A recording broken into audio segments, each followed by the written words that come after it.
വിശ്വസിക്കാൻ പറ്റുന്നത് bank statement ആണ് കിട്ടിയിരിക്കുന്നത്. ഏറ്റവും അവസാനം നമ്മളെടുത്ത ബാങ്ക് സ്റ്റേറ്റ്മെന്റ് ആണ്. ബാങ്ക് സ്റ്റേറ്റ്മെന്റിൽ ഇവന്റെ അക്കൗണ്ട്, ഇവന്റെ പേരുണ്ട്, ആ അക്കൗണ്ടിലേക്ക് പൈസ പോയിട്ടുള്ളതായിട്ട് നമ്മൾ കാണുന്നുണ്ട്.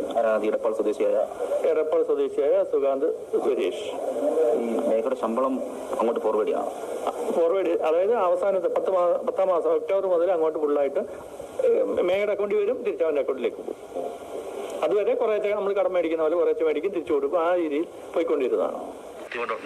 അത് കൂട്ടുകാർ പറഞ്ഞത് അവർക്ക് ഉച്ചയ്ക്ക് ഊണ് കഴിക്കാൻ പൈസ ഇല്ല എന്ന് പറഞ്ഞിട്ടുണ്ടെന്ന്. ഊണ് കഴിക്കാൻ വിളിക്കുമ്പോൾ ഞാൻ വരുന്നില്ല, എന്റെ പൈസ ഇല്ല എന്ന് പറഞ്ഞിട്ട് ആ അവസ്ഥ വരെ എത്തിയിരുന്നു. സുഹൃത്തുക്കൾ തന്നെ പറഞ്ഞത്? അതെ, അവര് വിളിച്ചവര് തന്നെയാണ് പറഞ്ഞത്. ബുദ്ധിമുട്ടുണ്ട് നിങ്ങളെ അറിയിച്ചിരുന്നു? അങ്ങനെ ഇല്ല, നമ്മളെ ആരും അറിയിച്ചിട്ടില്ല. സാമ്പത്തികം ഇല്ല എന്നൊന്നും ഒന്നും പറഞ്ഞിട്ടില്ല. കാരണം ഇത്രയും ശമ്പളം ഉണ്ടെങ്കിൽ സാമ്പത്തികം എന്ന് പറഞ്ഞാൽ നമ്മൾ ചോദിക്കില്ലേ എവിടെ പോയെന്ന്. പക്ഷെ അവർക്ക് ചെലവിന് ഇത് വേണം, 100 ഇത് വണ്ടിക്കൂലി വേണമെന്ന് പറയുമ്പോൾ നമ്മൾ കൊടുക്കും. സാധനങ്ങൾ വേണമെന്ന് പറയുമ്പോൾ ഞാൻ പോയി മേടിച്ചു കൊടുക്കും. അപ്പൊ സാധനം മേടിച്ചു കൊടുക്കുമ്പോൾ നമ്മൾ പൈസ ഇല്ലെന്ന് വിചാരത്തിലല്ലോ, നമ്മൾ പോകുന്നു, മേടിച്ചു കൊടുക്കുന്നു, പോരുന്നു. ഇവിടെ വരുമ്പോൾ വണ്ടിക്കൂലി സാധനം കൊടുക്കാറുണ്ടല്ലോ, അത് അങ്ങ് കൊടുത്തു വിടും. ബർത്ത്ഡേ അവിടെ ഡിസംബർ 9 അവിടെ ബർത്ത്ഡേ ആയിരുന്നു. അപ്പോൾ ബർത്ത്ഡേ കൂട്ടുകാർ അറിഞ്ഞുകൊണ്ട് ഞങ്ങൾക്ക് ലഡു മേടിച്ചു തരണമെന്ന് പറഞ്ഞു. അപ്പോൾ അവർ പറഞ്ഞ് എൻ്റെ ഈ പൈസ ഇല്ല, അതുകൊണ്ട് ഞാൻ മേടിച്ചു തരുന്നില്ല എന്ന് പറഞ്ഞു.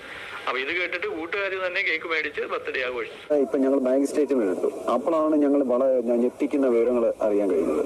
കാരണം അവിടെ 8-9 മാസം കൊണ്ട് ഈ പൈസകൾ അവൾ ജോലി ചെയ്യുന്ന പൈസകളെല്ലാം കൈപ്പറ്റിയിരിക്കുന്ന അവനാണ്. അതായത് ഇവിടെ അക്കൗണ്ടിലേക്ക് വരുന്നു, നേരെ അവന്റെ അക്കൗണ്ടിലേക്ക് പൈസ പോകുന്നു, സുകാന്ത് സുരേഷിന്റെ അക്കൗണ്ടിലേക്ക് പൈസ പോകുന്നു.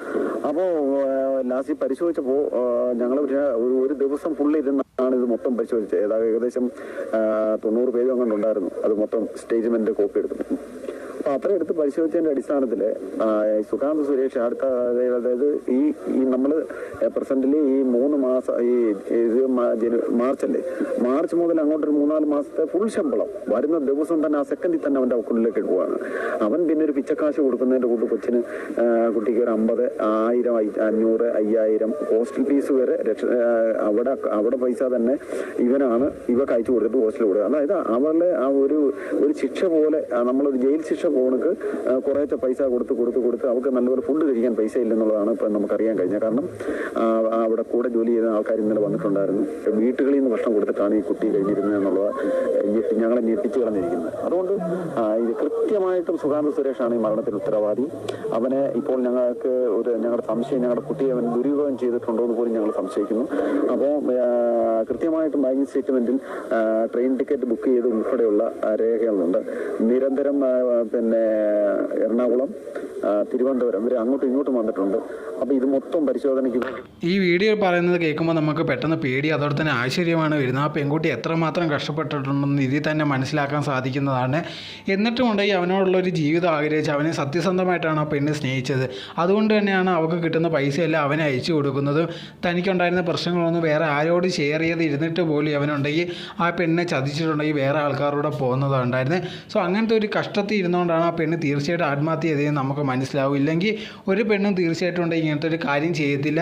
ഇതിൽ നിന്ന് തന്നെ നമുക്ക് മനസ്സിലാവുന്നതെന്ന് പറഞ്ഞാൽ ഈ മേഘ എന്ന് പറഞ്ഞ പെണ്ണിനുണ്ട് എത്ര ശമ്പളം കിട്ടുന്നത്, 50,000 ഒക്കെയാണ് ഒരു മാസം കിട്ടുന്നത്. എന്നിട്ട് പോലും കിട്ടുന്ന അതേ ടൈമിൽ തന്നെ ഉണ്ടെങ്കിൽ ആ കാമുകൻ അയച്ചു കൊടുക്കുകയാണ്, വേറെ ഒരു ചിലവിനും എടുക്കാതെ അവൻ്റെ ആവശ്യങ്ങൾക്ക് അയച്ചു കൊടുത്തിട്ട് എവളുടെ ആവശ്യങ്ങൾക്ക് പോലും അവൻ്റെ അടുത്ത് നിന്നാണ് പൈസ ചോദിക്കുന്നത്. സോ അങ്ങനത്തെ ഉള്ളൊരു കഷ്ടപ്പെട്ട ഒരു ജീവിതത്തിലാണ് നടന്നു പോയിക്കൊണ്ടിരുന്നത്. എന്നിട്ട് പോലും ആരോടും ഒരു കുറ്റം പറയാതെ അവനെ മാത്രമാണ് ആലോചിച്ചുകൊണ്ടിരുന്നത്. പക്ഷെ അങ്ങനെ ഇരുന്നപ്പോൾ പോലും അവൻ ചതിച്ചെന്നൊരു വിവരം അറിഞ്ഞപ്പോഴത്തേക്കുണ്ടെങ്കിൽ അവൾക്ക് സഹിക്കാൻ പറ്റാതെ അങ്ങനെയാണ് ജീവൻ പോയി ഒടുക്കിയത്.